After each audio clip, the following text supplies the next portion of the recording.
in that Crisco. Fuck the grid, I'ma dip to a flip phone. On the splits, every lick is a shitload. Throw a fit, blow a kiss, I'm in bitch mode. Got some ice on my nips, on my tits cold. Calling all the pretty girls in your zip code. I need all my skinny bitches and my thick hoes. One wine, bad bitches every city in my tribe. Look behind. Booty dominate the world, peaches ripe. Check my baby G-Shock, said it's time. All my thoughts linked up, multiply, no divide. Dropping hit after hit, never miss, it's a crime. But my karma stay lit, Buddha sit by my side. Put the work in, practicing and learning. Only truth when I spit, write the fucking sermon. Even shoot all my flicks, cut it like a surgeon. Steady been rehearsing, pulling back the curtain. I'ma put on the show, I'ma while I some more. Why'd you wanna sense of me? I'ma still be a all my ladies know they can't take the shine, they can't take the glow. Tell these boys that it's mine, pussy sitting on the throne. Never switch on your chick, that's some bitch code. Cut your trick, fry 'em up in that Crisco. Fuck the grid, I'ma dip to a flip phone. Hey guys, welcome back to the YouTube. So today I'm with Hannah, who we filmed a little bit before. We've been training together recently, and also our coach Dan. So we thought we'd do a little bit of like a sit down Q&A. We've had a few questions come through. So yeah, essentially just going to do a bit of a chat. We've just trained legs as well. So we're just basically going to work through the questions and yeah, go through some bits and bobs really. So Hannah, me and Hannah both have our pro cards. Hannah, you got yours last year. Yeah, British finals. Yeah. So yeah, we've been training together. We're doing the same shows this year as well. So we're both doing the British in October. It's October. It's October, and then the Worlds, which is in Spain in November. Yeah, I've been coached by Dan for nearly 3 years now. Is that what it is? Yeah, 3 years. It's been a while. Nearly 3 years. The end of 2020. Yeah, towards the end of 2020. Yeah, so we did the qualifier together, and then the British, and then the Universe. We've not lost. We've not lost yet. Not lost. Qualifier. No, actually, that's true, yeah. Qualifier win, British win. Overall at the qualifier. Yeah, overall at the qualifier. Universe win and overall there as well. Sword gang. How long have you been? Year and Maths. 3 months. Yeah, so it's been a while basically. 4. About 16 months. Nearly 4 months, yeah. Quick maths. Also 2 and out, 2 wins. Qualifier win, overall win, Yeah. finals, overall win, pro card. Now we're here. Wow. Filming for YouTube. Yeah, so we've got a few questions, so we're going to just work through, and then obviously anything else that comes up along the way as well. So, is there anything you want to say before we get started? No, I'm all good. Okay. We'll crack on with the questions. This isn't really a question, but someone said, so lovely to see you both training together, even knowing you'll be each other's competition. Yeah, I like that. Yeah, me too. And I don't think it's like a bad thing either, because it's just fun, isn't it? I think it's a good thing. Yeah, Definitely it's a good nice. thing. But it's good to be in the gym every. Because I used to do this when I was competing. I used to train one of my pals I was on stage with every year, and it's motivating to see the person you have to stand next to. If they're doing an extra rep or whatever, or they're looking a bit bigger that day, it kind of pushes you on. And it's healthy. Do you know what I mean? It's not like there's no bad blood in it or anything like that. I get asked that question a lot. Like, what's it like having all girls competing against each other? But never had any drama so far. No fight yet. You wait. Yeah. No referee. You'll be like, where's Hannah? Isn't she doing social today? Stop posing next She to must have each run other. off. Comes out the toilet gagged with a black eye. Stops posing next to each other like to himself.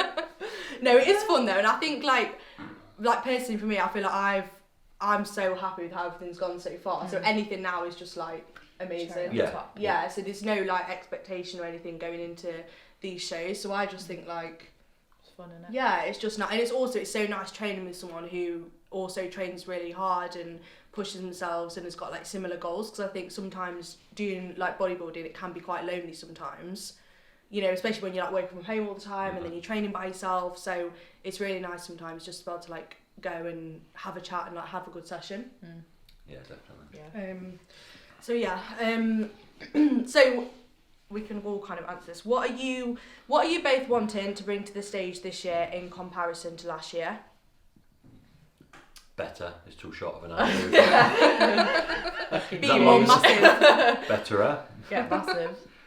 Yeah. Do you want to just answer that? Yeah. Well, yeah. I mean, it's obviously what you both want as well, but we're just obviously trying to bring improved packages for both of them. Package bodybuilding saying than last time, and just an improved physique. Any areas that we thought could have been worked on, which is obviously specific to both in different areas. We've programmed training around it and stuff through this off season to try and kind of bring those up. And obviously they're both moving up to the pro level now, which they both have competed in pro class, but it was at the qualifying event, wasn't it? Yeah. So they've kind of had the pro debuts, but they haven't really had the pro debuts because they've won the class, got the pro card, won the overall, whatever, and then got thrown up into the pro class the same day, a few hours later. So it's not really. It's not like 2 minutes. Well, yeah, a few minutes anyway. Yeah, it's not the same experience, is it? So No. actually, it's the first prep for the pro shows for both of them. So it's kind of like a pro debut in a way. But yeah, they're both going to be coming in better, definitely. We can see that already in the off season with where we're at now. And obviously, the more preps I do with them both, the better I get at prepping them, which is important. I think a lot of people, not that you had bad results, but will jump. Like the grass is always greener kind of thing. You get a lot of that going on, but the more I work with clients, the better they're going to get every single time because you notice patterns and different things working different times for different people and what we can push and what we can't push. So realistically, your client should get better every single time, which these two will do. Yeah, that's that. What do you feel like from like last time to this time? What do you feel like you want to improve or change compared to last time? I think what's different is like I'm actually accepting prep this year. Because last year I didn't accept it, did I? I was just like, I'm just here. We had to pretend Hannah wasn't on prep. Oh, I've heard about this.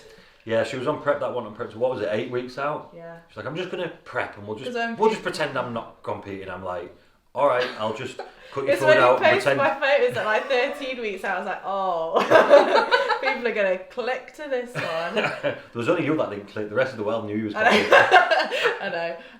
But yeah, so the fact that I'll actually accept that I'm doing it this time will be different. Yeah, I think you had a bit of a bad experience on your first one after the show, and I think everything like that. Yeah. So you kind of didn't know if you wanted to do it again, but. Yeah, that was it. I didn't want to put pressure on myself. Yeah, which is not a bad way to be. It's not a bad way to be. Not everything has to be so hardcore all the time. You can have fun and bodybuild at the same time, and these two are like a prime example of that. It doesn't have to be so crazy. You can actually enjoy it. Do you know what I mean? Because it is a hobby at the end of the day. Unless I suppose you're like a top 5 Olympian, even in the women's, they're not making any money. Yeah. It's not really going to be your life. Kind of money from bodybuilding is built around you competing. Yeah. From the coaching or this and that or extra things that you can get out of it, but it's not directly the bodybuilding. So it's important that you enjoy it. Do you know what I mean? I've neither of these two ever moaned about anything on prep. Not to me. To be fair, which if they're moaning to me, they know that gets bad. But they've never moaned about nothing because they enjoy it. Do you know what I mean? And that's why they're doing it. So, yeah. Yeah, and I think that's the thing about you as a coach as well, because you're not like, obviously everything needs to be done like properly, but you know it's not like obsessive as such. Yeah, you know what I mean. It's probably hard to describe because I am very strict, I suppose, and everything does need to be nailed and boxed off perfect. We don't have no slackers, but it doesn't have to be so intense that it just threatens everybody off. Because you notice a lot of people burn out after a season or two, and it's because it's too intense round the clock, man. And that leads on to one of the other questions that you've said about the off season. I think as well. You've got a question in there about the off season. Yeah, let me have a look. I think there was one basically saying about need to be on it. I think was it saying? Yeah, how like on it. I can't find it now. How on it do you need to be in an off season? Like I think that might have been one you got actually. Oh yeah, it might have been actually. Yeah, it was basically saying like in a roundabout way, how on it do you need to be in an off season, wasn't it? Yeah. So the way I am with these, and Hannah's excluded on this one because we've done it a bit differently this time. So we'll talk about that. What, 3 calories? Yeah. Hannah's Still not got there in 4 weeks till prep. There's a big discussion always, like, is bodybuilding balanced? Well, no, it's not balanced because a bodybuilder's version of balance is having an off-plan meal once a week, going out with friends. That's not balanced because you've had 35 meals that week. Do you know what I mean? So it's not balanced in that respect, but it also doesn't need to be. You can never have a cheat meal, you can never do this, you can never have a drink, you can never blah, blah, blah, blah, blah. Obviously, 95% of it needs to be geared towards bodybuilding, but you can go out and socialise and do this and that. So what I'll do with all my competitors and everybody in the off-season is everybody has off-plan meals every week, so they're not constantly having to be stuck on the diet. They can go out and with the partners or the friends or whatever it might be, and generally we'll incorporate on top of the meal plan some free calories. So I'm not a massive fan of if it fits your macros for bodybuilding. It does work in some aspects, in my opinion, with the right people, if they know what they're doing and they make the right choices. But if you give that to like Joe Blow, then probably just drink 5 protein shakes and eat some Mars bars and some Snacker Jacks and think that's, do you know what I mean? So that's not ideal. But what we'll do is we have a set meal plan, which is what we do, 5 meals, and then the intra and pre-workout and everything like that. And then we'll add freedom calories on top. So like, how many's your free calories at the minute there? It's like 550 on a rest day and 450 on a training day. Yeah, so that means as long as she's eating a base plan, as long as she's eating a base meal plan, which obviously she does, then we've got some freedom on top of that. So from that, she could, if she wants a Mars bar and a pack of knickknacks, she can have it. If she wants to have some bananas and apples and oranges or whatever, she can have it. But it just means that they're not completely locked in to being a bodybuilder 24/7, which is all right for a bit if they do that, but they just burn out too quick. So through the off season, we kind of live a little bit, and they get off-plan meals every weekend. Obviously, I don't encourage drinking, but some of them will have a drink every couple of months or something, maybe socially.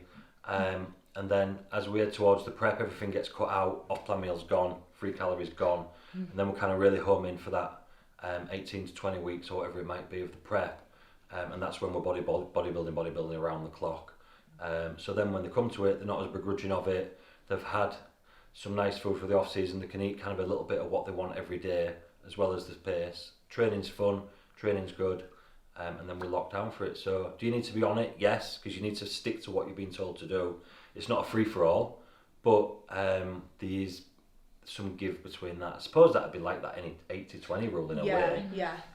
But just with it locked in as a meal plan and then a guidance of calories of how much to use, and that's how we do it, and that works really, really, really well. I think that works so well as well, because I came from, before I worked with you, I'd never done any sort of meal plan. Yeah. It was well. It I was wasn't wanting always- to do it. Was Everyone's I? always scared of the meal plan. It was like if it fits your macros, everything. Yeah. But I actually found like when I started working with you, like my digestion and everything got so much better, because obviously I was like consistent meal timings, consistent meals, that I was actually meal prepping. Yeah. Whereas before I'd just wake up and be like, oh, I fancy having this, and then I wouldn't eat for like 8 hours or something.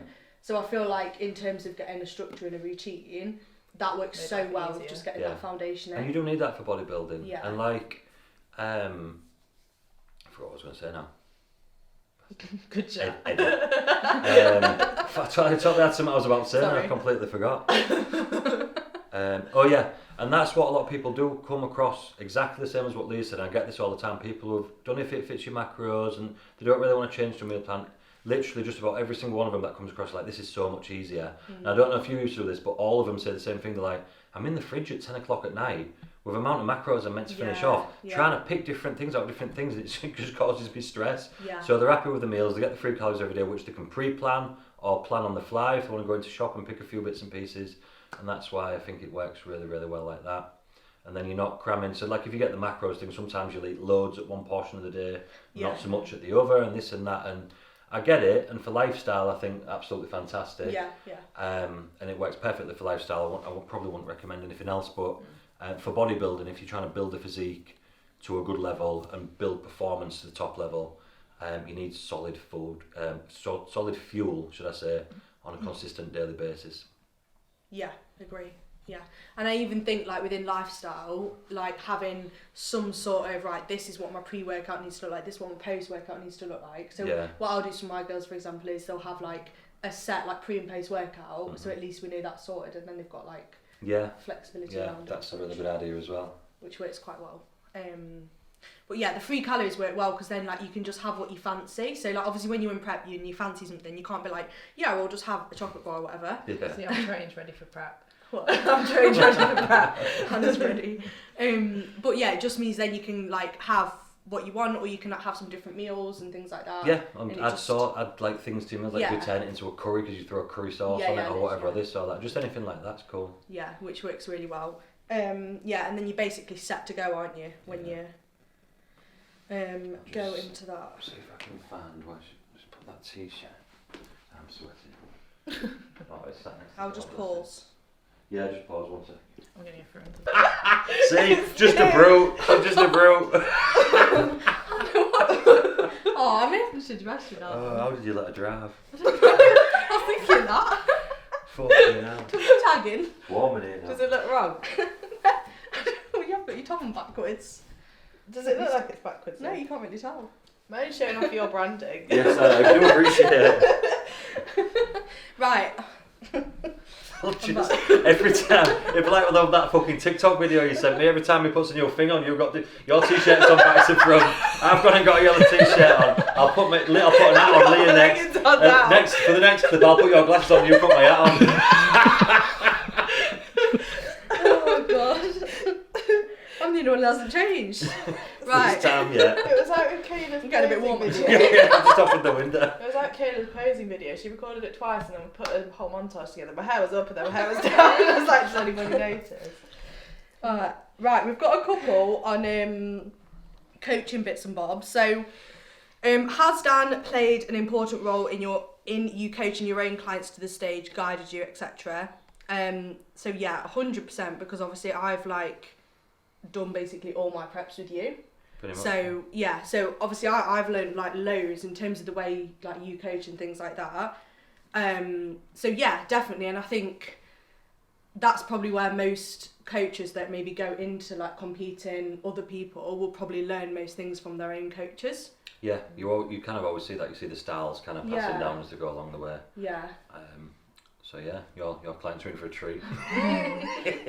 No, I'm excited though. I think yeah, it's going to be good. Is this your first stage one this year? Yeah. Yeah, there's only 2 girls, so I've got one in bikini and one in toned figure doing the first times in September. September. Yeah, because they both wanted to do PCA. You sure you don't want to pick a bigger show? I know. You know what? When I saw it, I was like, oh, I'm getting a bit nervous actually. Yeah. Yeah. That's the biggest show of the year usually, by the way. Yeah. That's why. There's usually about 400 athletes in that. Yeah, so that'll be nice.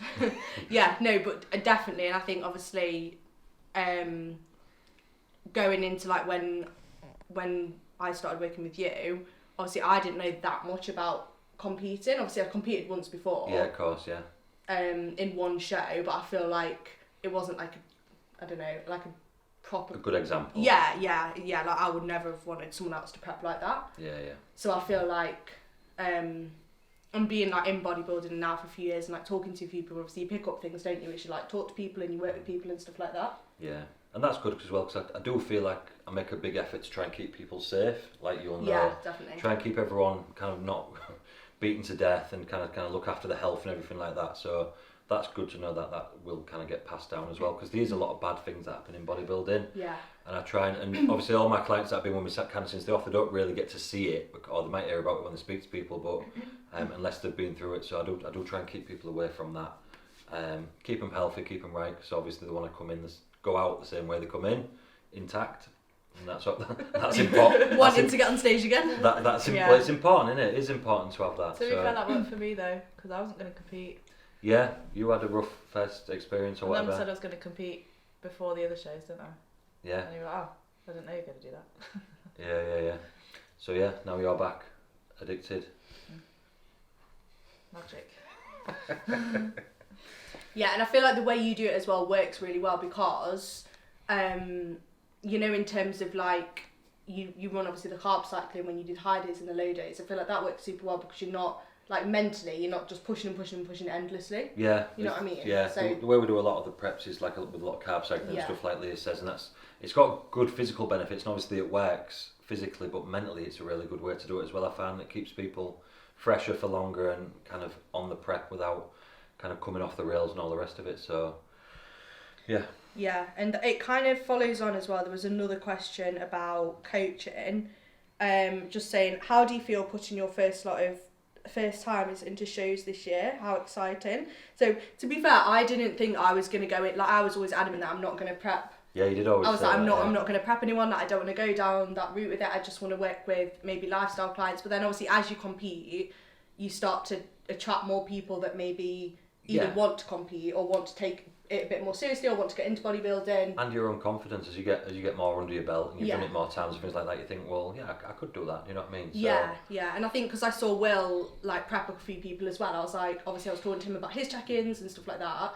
I think I was actually I'd quite like to get into this. Yeah. And some of the girls that I started working with as well, they came to me not with the intention of competing. And then obviously as they've got more advanced with it, that's something what happens, isn't it? Yeah. Not many people just dive straight into it. They kind of go through that, and then photo shoots, and then they kind of lead into that. The first few girls that I've had that are thinking about competing, they've not come to me being like, I want to compete, Because I think initially I probably would have like said, oh, go like Yeah, like, you've I've gone, whoa, yeah. Yeah, I've got Olivia, pass to them to be you, for fair. example. Yeah. Like, I still I get, did. yeah, I still get Olivia. clients now that are like, Okay. I'm like, that are a bit more like advanced Yeah. and such, or they've maybe competed before and not had a good experience, and I would still like say, I'll go and speak to Dan. Yeah. You know what I mean? But Yeah. Which does happen a lot. I get quite a few of my clients passing me their clients as they Yeah. kind of reach the ceiling of that. You've both done that, yeah. yeah. But I think it's natural, isn't it? Like as you, I don't want to do that. yeah. That looks like difficult work. Yeah, but I think as naturally as you get more into it, obviously then people come and they might not even think about bodybuilding or competing, and then as they get more advanced and they start enjoying it more, they're like, actually I might do a photo shoot, and then they do a shoot and they enjoy that, Yeah. and then that kind of leads into actually like, let's do a bit more of a bodybuilding approach and see how we go, and then they start enjoying it, and then they're like, actually yeah, I want to maybe try a show. And that's where most of the girls that I'm working with now, like a lot of them, I've got five or six more doing next year, and it's because they've been with me maybe 1 or 2 years, didn't even want to compete, and now they're in a position where they're maybe starting to think about it a bit more. Mm-hmm. So I think it naturally comes if you are more serious with your training. It, you know, Yeah. not saying everyone competes, but And they see you as inspiring as well, which you might not see, but they'll look up to you and they'll be like, yeah, like I would never see that. I'll be like, no, what? but they will do. That your clients will look up to you for that reason, because obviously you're great at what you do. They want to have a go at it themselves. fair, That's I one of the was reasons that looking we at need to start with. I remember messaging you and being like, I want Leah's shoulders. This is like last year. Yeah, everyone wants Leah's shoulders. Well, That's that what I still always like get. baffles me. I'm like, what? So I get on my check-ins goals, Leah's shoulders. Yeah, so with the first timers, I'm really excited. I feel like I'm really, really excited. Yeah. I can't wait. I think it's going to be really fun. And obviously I've got like, I can always hopefully message you. Yeah. You get some advice. Yeah. Until yours is complete next. Pay by the hour. And Will's like prepped people before, so obviously he's like, so I feel like I've got people looking over my shoulder a little bit. Yeah. Just to of course, support, yeah, just to definitely, support it a bit, which will be really nice. But yeah, I'm excited, and it's really nice because like the shows, there's already girls that are in the team that have like booked tickets to the first timer show to go and watch the girls compete. So I think it's gonna be really nice because like in the group, like everyone's really excited and like I'm gonna come and watch. So it'll be really nice to just get everyone together and. It's good when it's like that. It's Yeah, nice vibe, innit? it is. It's a really nice group, so it'll be good to have like part of the team there. Yeah, and going to watch, and obviously it's both our first times as well, so that'll be really nice. Yeah. I'm excited. Awesome. Be fun, and then hopefully a few more next year as well that are going to be like jumping in on shows. Right, we've done that one. We've done that one. that was Dan's video of Hannah half squatting. See that. Does Dan ever ask for Instagram real advice all about the algorithms? I feel like I would ruin your reels if we tried to give you advice, because yours are just like so out there and funny that I just couldn't even think of them. Yeah, I don't do things normally. I can't be bothered. They made me go on reels. We've had this conversation anyway. I've already put this out there. Yeah. Instagram made me do it. So I thought, fuck it. But everyone does love them though. Yeah, people seem to like the reels. Yeah, definitely. We'll keep at it. So basically, no, because I'd probably ruin them and make them worse. Q for Dan. You ready? Yeah. If I know I need assistance because years of training but no major gains, is there any point to prep for my first show naturally? Let me read it. Do you want to read it? That's probably easier. If I know I need assistance because years of training but no major gains, is there any point to prep for a fair show naturally? Tough question, isn't it? Because I mean, what do you mean by no major gains? I mean, do you not look like Ronnie Coleman after 2 years of training? Is that what they mean, or Yeah. have they trained hard for 2 years and eat all the food and they literally look no difference to when they started?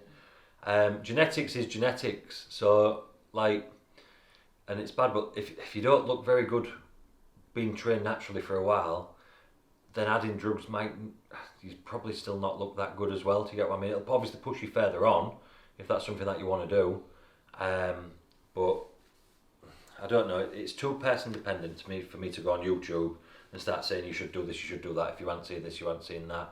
I definitely think there's some good benefits to competing your first season as a natural. Kind of takes you through the process and all stuff like that.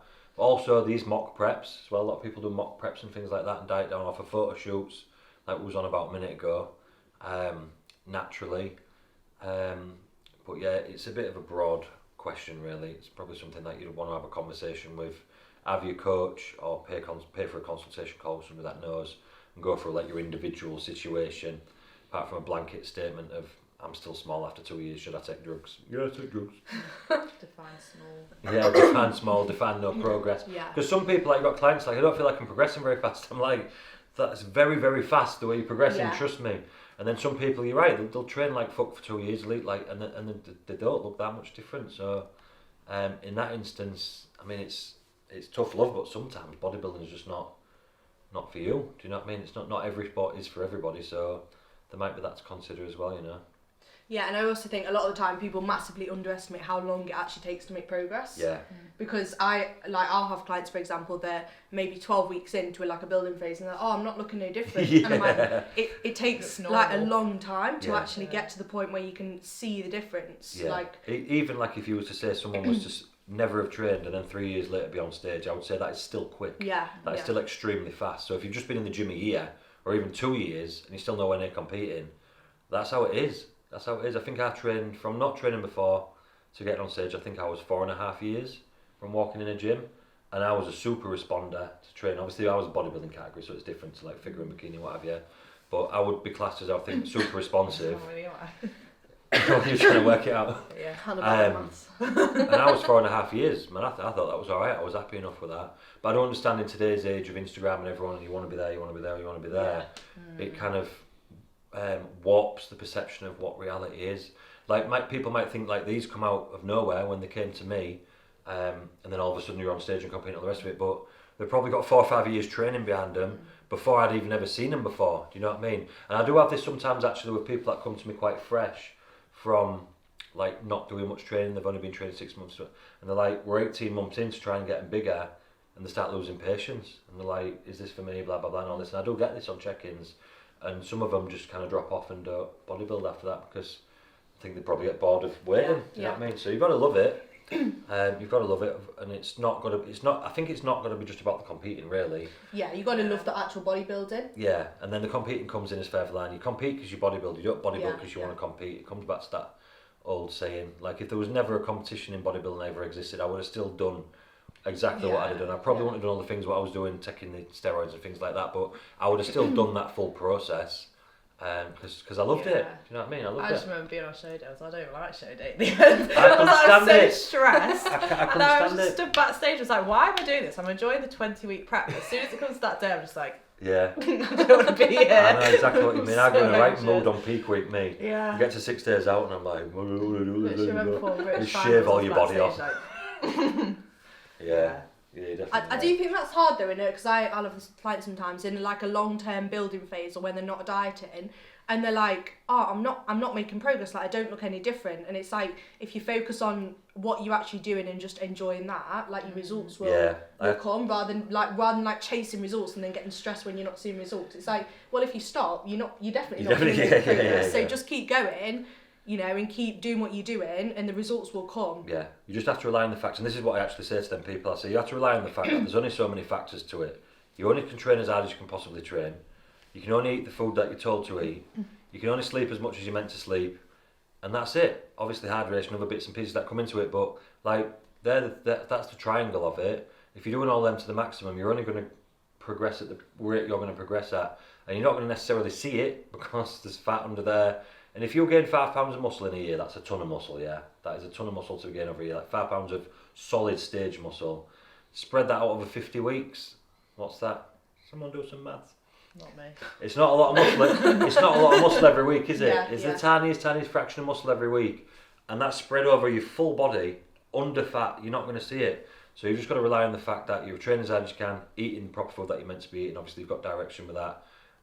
And all the rest of it, and then you're going to see progress. You can't not see progress, but you might just not see it until you diet down. Yeah, that's the hard thing, because I think a lot of people look at the photos when they're in like a building phase and off season or whatever, and they're like, oh, I don't look different, but you're not gonna see that until you actually dieted down. Yeah, and that's what we're looking for as coaches. We're not necessarily, so when you send the videos and pictures and whatever every week on the check-in, you're keeping an eye on things with that, but you're not necessarily using that as your guiding factor, because from week to week you can't see no difference. But it's important to have that, because obviously then you look back over 12 weeks, 24 weeks, whatever, But we're more looking for in the off season, like your sleep, you're eating properly, how's your training going, all the rest of it. They're the main things that we're actually keeping an eye on, and then we can kind of guard. Yeah, you're getting stronger. Yeah. Then we can kind of keep knocking you in the right direction to make sure you're making optimal progress across the off season. And then obviously it's all built in there for when we come and diet down, and then that's when we see it when we come to compete. That's all you can really do. Extra wham. Yes, that's when the whamness comes. So just one more thing with that as well, that question. I think ask yourself whether you're actually doing everything properly. Yeah. Because like if you're missing training sessions, or you're missing your food, or you know you're only getting 5 or 6 hours sleep a night or whatever, you know, there's probably are you really making the most of everything you can? Yeah. Naturally, because if you're not doing that naturally and then you jump on stuff, like Yeah. you may as well just like optimize everything you can, get everything like nice and consistent, and then see where you're at, rather than just thinking, the drugs is the bit that comes on top at the end. Sprinkle. It's not, you just a little tiny little sprinkle of drugs on top of the cake. It's not like the drugs is not the main part of it. Absolutely not, and especially not with these classes. Like it's the tiniest amount of hardly nothing. So everything is from the work. Do you know what I mean? So that needs to be, like Leah says, it needs to be absolutely nailed solid, and then you can look at start adding things like that. If you're exercising and not training, like you need to be going at it in the gym. And I think that's where a lot of people, and I don't think people know what hard training is a lot of the time until they're shown. I think everyone thinks they're training hard until they get shown how to train hard. And then obviously eat all your food and get to sleep and the rest of it. But if you're leaving 2, 3, 4 reps in the tank, you're not going to get any better. Or if you are, it's going to be at an extremely slow pace. So once all them boxes are ticked, train hard, eat your food. So in sync, but we don't have trouble with that, do we? Train hard, eat your food, get your sleep.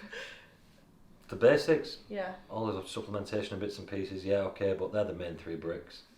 That's that. That's how you get wham. That's the wham With factor. One twins. Okay, so this that kind of goes on to this question. What are your thoughts on assistance, basically? Your thoughts on assistance either way. This is for you, yeah? Yeah. What are our thoughts on assistance, basically? Everyone goes. Everyone goes. It's just an aeroplane going by. Tumbleweed. So I basically think with this, I think a lot of people assume that people look a certain way Because of what they've taken.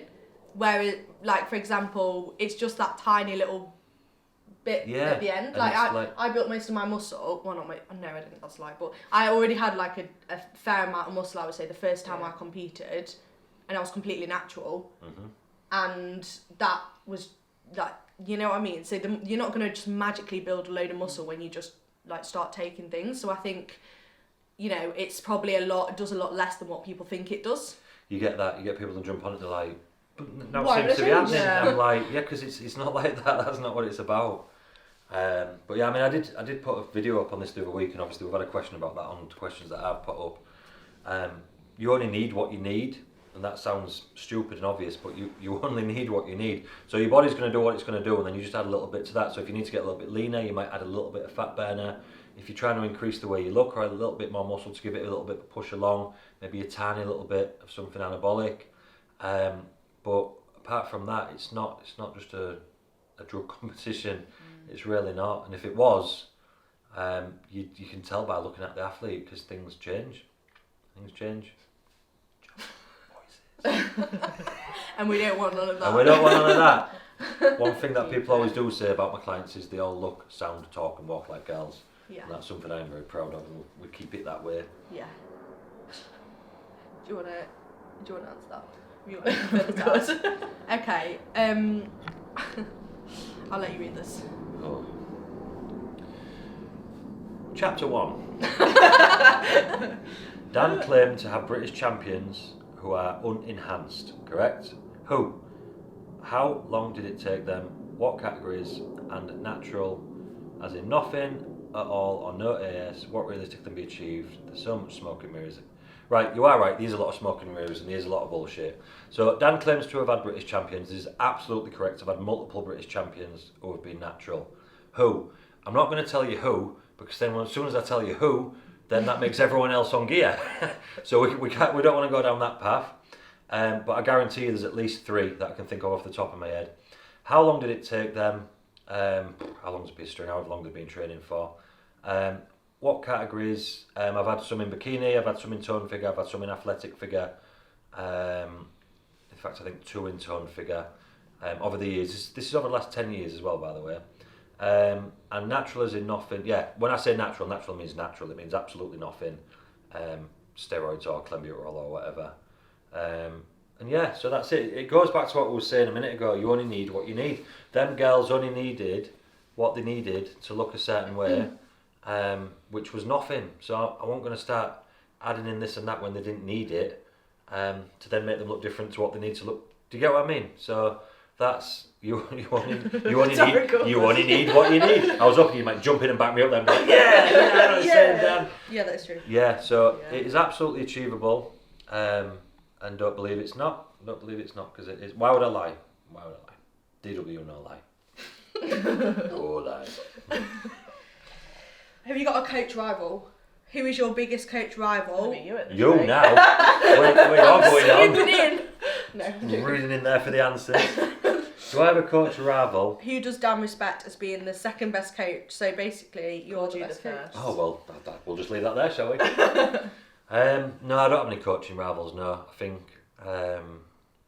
I don't think it's really like that, is it? Not to my knowledge. No, I don't think so. Not to my I knowledge. feel like everyone's quite friendly. Yeah, I think there's probably. We're naive. We're naive. Yeah, we'll probably all get slated to fuck. Oh, if anybody's watching, Probably that's won't Yeah, no, everyone's alright. I think they've got a general amount of respect for each other as coaches. There's a bunch that people would call like the top 5 or whatever. Like you hear people saying things like that. But they're all good at what they. We wouldn't all be classed as in the top bunch if we weren't good at what we do. Obviously, I'm quite specialised with like the figure and the bikini classes and what have you. Some of us, LRF, do a lot of bikini. Obviously, doing men's physique now. You got some of the others that do the bodybuilding and this and that. So, yeah, I don't know. I think everyone's pretty good. I speak to obviously Josh McHale quite a lot. I speak to Rob from LRF quite a lot. I think respect-wise, I think Rob, I've got quite a lot of time for him because he's kind of nailed it, and he's built up a massive brand, massive company. He's got a bunch of coaches working there, and kind of, so not so much from a coaching perspective, not that he's not a great coach, because he is, but from a business kind of perspective, I've leaned on Rob quite a lot for bits of advice and stuff like that, so I've got quite a lot of respect for him on that stuff. And that's about that, really. Okay. So I did have a question about first timers as well. I can't find it now, but it was along the lines of like, as a first timer for a show, what do you think are the most important things like going into the show in terms of getting ready to go into a prep? So maybe like an off season for a first timer as such. What do you think a first timer needs to consider before they actually do a prep? Yeah, if they're thinking about, say, you get on stage the first time. Yeah. I mean, we've covered these in a bunch of ones before, I think, really, but obviously, like, I mean, so what we've got, like, you've got to be able to afford it. There's number one. You've got to be able to afford, if you're having a coach, the coach. You've got to be able to afford, if you're having the bikinis, the heels, the tans. All this needs to be taken into consideration if you're doing multiple shows, because it's not cheap, is it? No.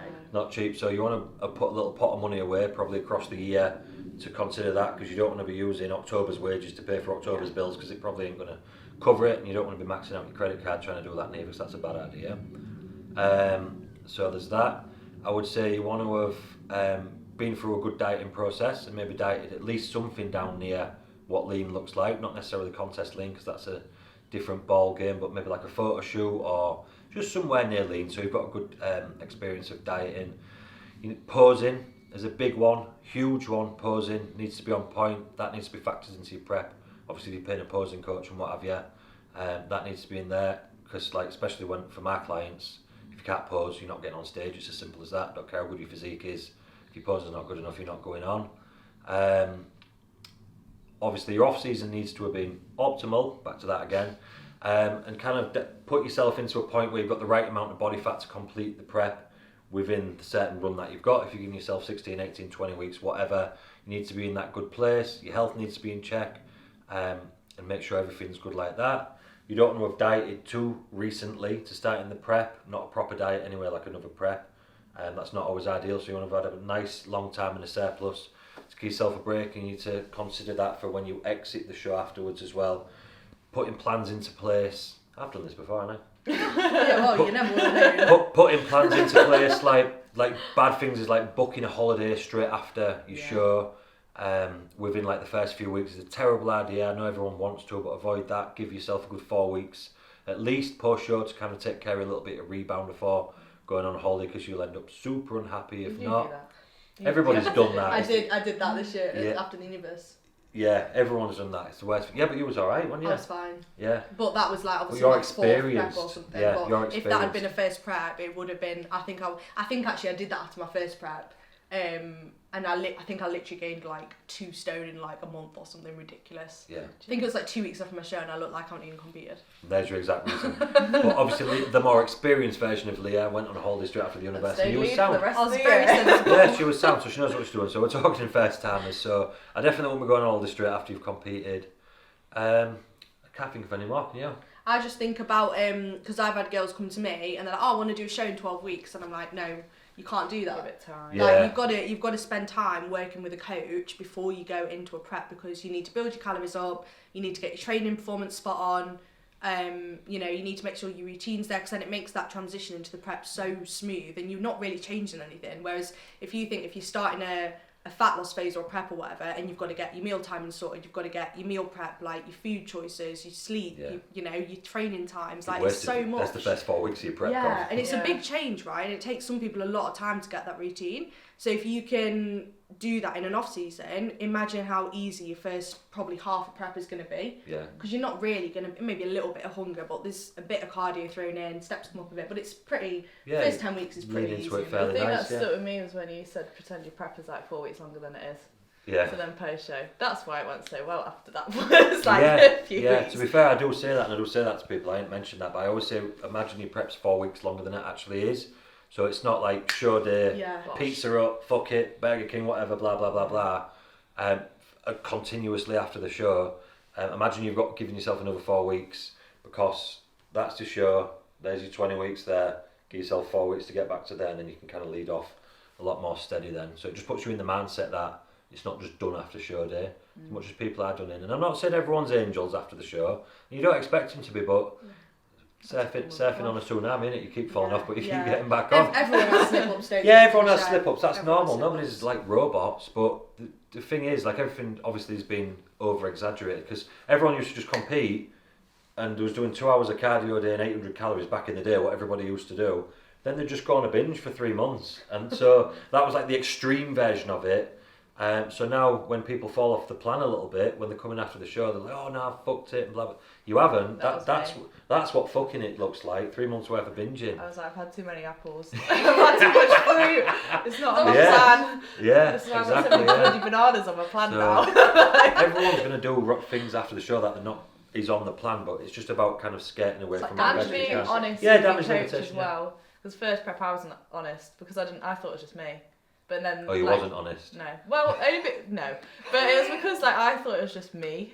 But then when I realised it was everybody else, I was like, oh, it's not just me in the same boat. So then that's why I was so too honest. Well, not too honest, but like, I've had more apples, I've had more bananas, and you'd just be like, you're literally fine. Yeah, I'm like, they just but tell I need me. to tell you though. Yeah, they tell me, and I'm like, it's sound, don't worry about it, just this and that, and at least I know. But yeah, don't lie to your coach. For God's sake, I can't even believe people do that, but it's... It's more like the fear of being embarrassed, because the first time you do it, because you don't know anybody else knows. But you got to remember, like, I've been doing this for like 13 years. Yeah.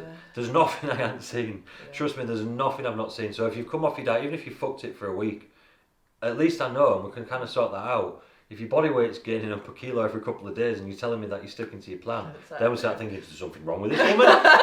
Maybe need your bloods. Yeah, I feel like we could do a whole like a chat on post show and how to do that properly, and just different ways and different things. And just, there's loads of ways you can do it. Yeah, post show, and everyone comes away from shows differently afterwards as well. Like, some people will just want to get stuck into food, and you've got to accommodate this as a coach as well. We're different, aren't we? And they'll just fly straight up, and then the weight steadies off. Some people come up a bit steadier, and it's like there's different people in different ways. And like, I go back to what I did before. The more times I'm with people for preps, the more I know what that person's like. The way these two come out of a show might not be the same way a different client comes out of a show, and I'm alright with that, as long as we know what the score is and we know how much time we've gauged until the next time they're competing, and kind of plan that out. Then it's alright, you can accommodate for all of it. You just need to, as long as they know the crack and you know the crack and everyone's been honest, then you get around it. So it's not worse than persecuting people for not being the same way that everybody else is, because everybody's different. Not everyone can control themselves after the show. Some people won't step a grain of rice out of line. Some people go on a bit of a mad one every few days. It just is what it is, and you've just got to kind of, like you said, damage limitation, and that's what's important, and then you take care of it afterwards. Yeah. Can you do one of those videos for trained bikini and toned figure, the most confusing classes? So we'll do toned figure. I might do trained bikini, but we'll do toned figure. Yeah.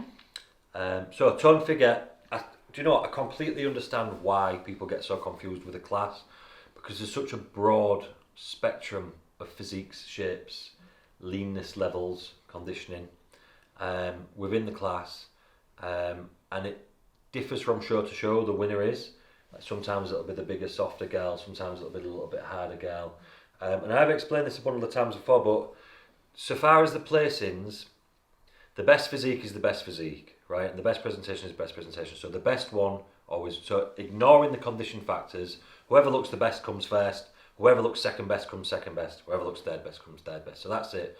All you've got to do for toned figure is be within the criteria, right? So whether you're going to push that right up to the limit of where athletic is. So obviously you've got a spectrum of your figure classes. Starts at, which way you're back to front to me, aren't you? Starts at toned at one end and trained figure at the other end, or in the way of the camera. Starts at toned figure at one end and trained figure at the other end. That's the full line there. That's the bottom, that's the top. Then you're going to have where toned meets athletic, and then you're going to have where athletic meets trained, yeah? So you've got all that gap in between. So for toned, you only have to be within this gap. Just because you're right on the borderline of athletic doesn't necessarily mean you're going to be the winner.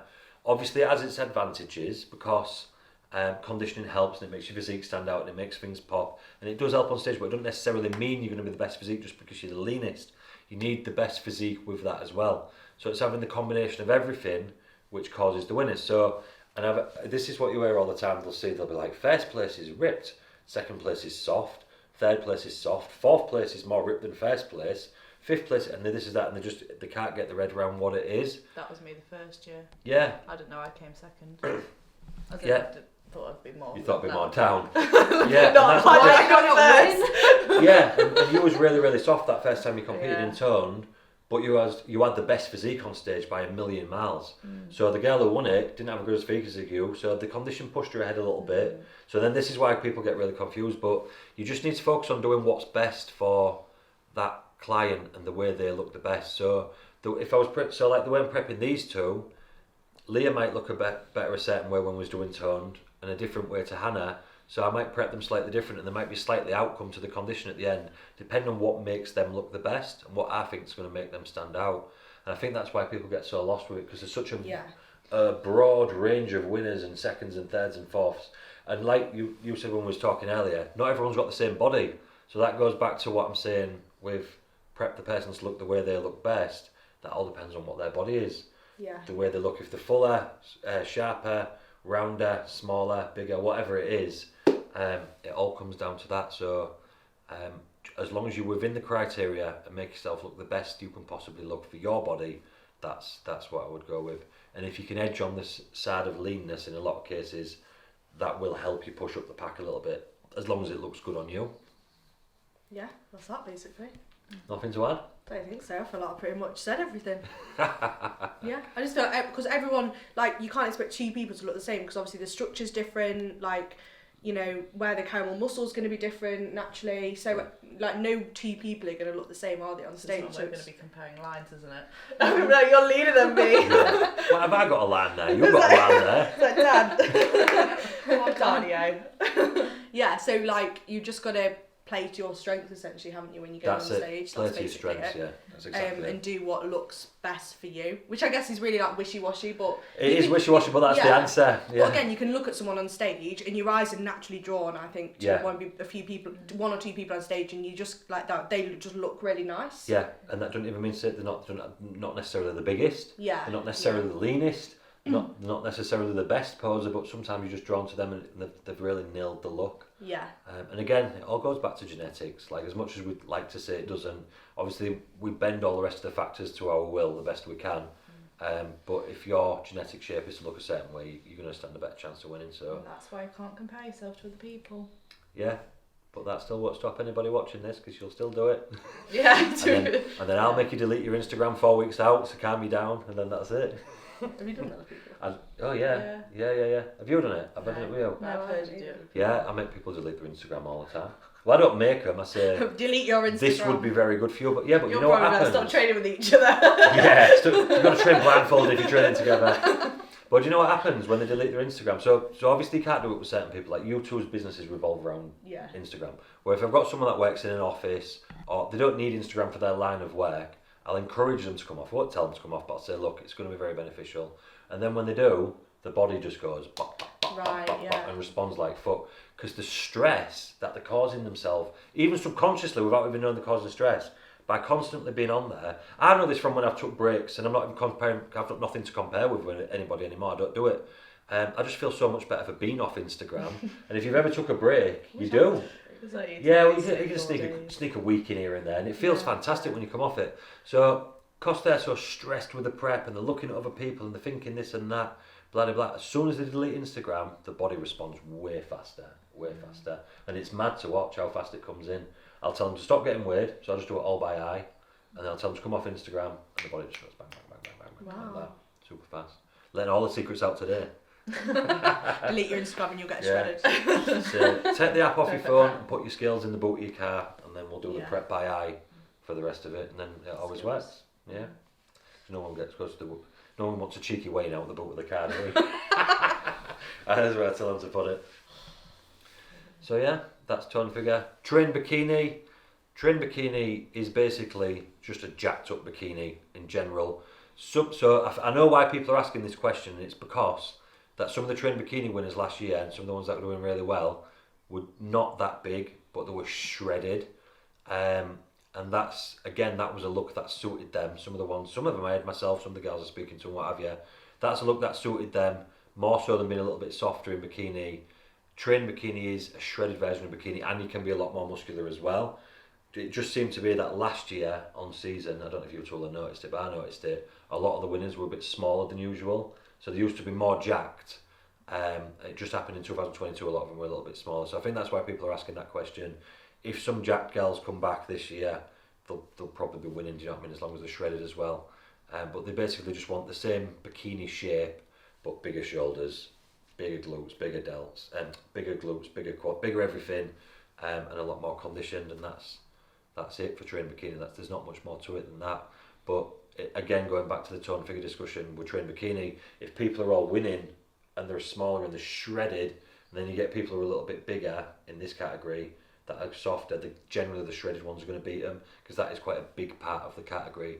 Otherwise they're just a big soft bikini girl, and that's not really what they're meant to be. We don't do train bikini. We don't know nothing about train bikini. anything. What's that then? That's what after I've gone home. Yeah. No, but a lot of people say, don't they, that like train bikini and like athletic figure is quite. Well, it is. Like, it's like similar. Size and condition wise, it should be around about the same. So if you've got a hybrid, as I call them, whose shape suits both categories, and I've got a girl doing it in a couple of weeks' time, we're going to do athletic figure at one show and train bikini at another. So if you want to know what train bikini, how's that even happening? It's on my WhatsApp, innit? I know that is. That's a fucking plumber. Priorities. I've got two different lives. Yeah, so train bikini should be round about the same as athletic figure size and conditioning wise, but their shape is more bikini basically.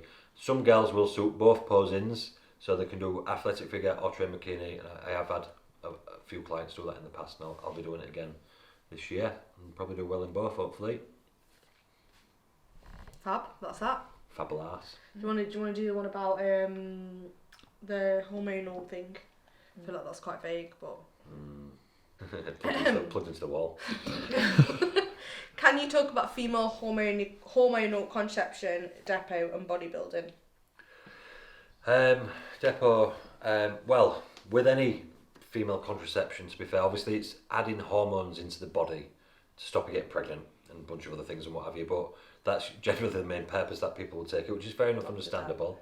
You are? Dr. Dan. Yeah. Take pill, no pregnant, no baby.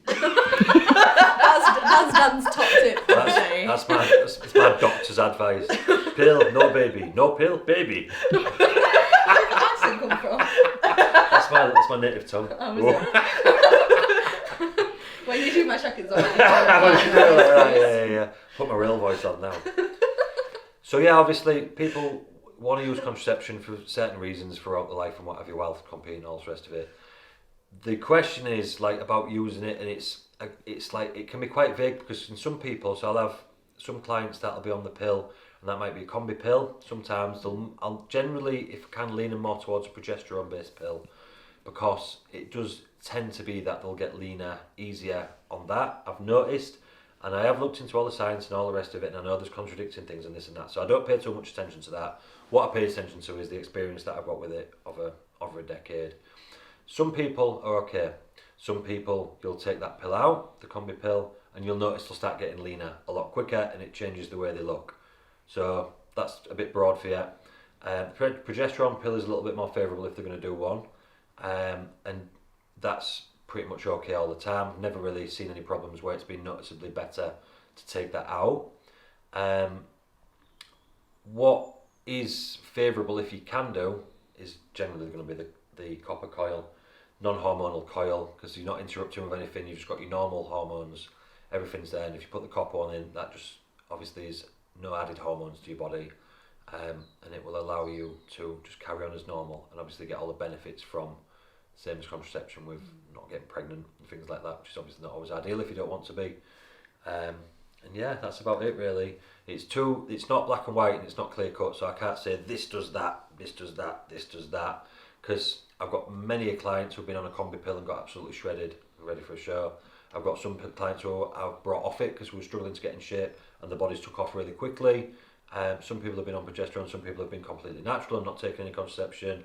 Then a lot of people have opted for the copper coil as well because it's just a simpler, easier way of getting it done with. Don't have to remember taking a pill and they're not adding extra hormones into the body. So I can only really talk from experience. And I prefer to talk from experience than from science, because like how detailed of a study would it need to be to go through that many women, and like how many people have this? So like I've seen ones where it's been shown that there's no difference in how fast weight drops between people that are on contraceptive and not contraceptive. How many bodybuilders have you done that on? Yeah. Like how have you done that on 100? Probably none. I would say none. I would say in a normal woman, they've probably took two fat women, one on a pill, one not on a pill. Notice that there's not too much difference. Two fat twins, whatever. Dieted them down. Fat twins. No. Do you know what I'm saying though? So like the people quote these studies, and it's bollocks. You need to have been in the field long enough to be able to see what really goes on. And I've worked with hundreds of women, hundreds and hundreds. Do you know what I mean, over the years? So I've got a good insight to what like really goes on, and that's what my experience is. Whether there's a doctorate somewhere that proves something different, but I fucking doubt it, because it won't have been done on people on preps. Do you know what I mean? Yeah, my thing would be to like get used to being what you're on before you prep, because your body and your hormones are changing so much during prep anyway that you actually need to get used to your hormones changing with what you're going on. Yeah. And obviously, and like the hormones do change as you come down, because obviously your period stop and everything like that. So because for me, I didn't know if it was because of prep or because if it was because of what I was on. Yeah. So I was like, I don't know. Well, that's the good thing, obviously, with not being on anything, is that you can then tell when your cycle comes back properly after prep, because obviously you're not on any hormonal contraception. Yeah, because I was just having to go off what I was feeling. Yeah. It's such an broad individual topic. You can't give no black and white answers. You can't. I know some coaches just like to bring everyone off the pill before they prep. I know a lot of people do that. Yeah. But yeah, so, and obviously, like I said, the more we work with people, some people who have struggled, we know we might need to just pop them off the pill before they start prep, because we know the body responds faster. But again, individual. And that's that. And that's that. Is that all the questions? Yeah, I think so. Is there anything else you want to... I feel like that's gone on for a while, hasn't it? Yeah, you'll have loads there, won't you? Any other makeup questions? Okay, so that pretty much wraps up all the questions we've got. So if like there's anything else you want to ask, obviously just feel free to drop any of us a message. But yeah, hopefully that answers some questions. Obviously, we're starting prep soon anyway. You're, I don't know how many weeks away from starting prep. 4? 4. 3. Not many weeks. Soon. Yeah. Before you. Yeah. Before Like a me. month. Before, yeah. Is it before me? Is it before me? Yeah. Yeah, and then I'm like 8 or 9 weeks away. I think it's like 8 and a bit now from starting prep. So obviously we're both on prep at the same time. So yeah, that's that. Obviously we'll be showing like there'll be some more training and stuff going through prep, and I'm sure we'll get some more bits and bobs filmed as we go through prep. Hell yeah. We'll be 20 kilograms lighter. Yeah, hopefully. Yeah, maybe 21 if we push it. Yeah, and then obviously competing at the end of the year. So that's that. Hope you enjoyed, and thanks for watching.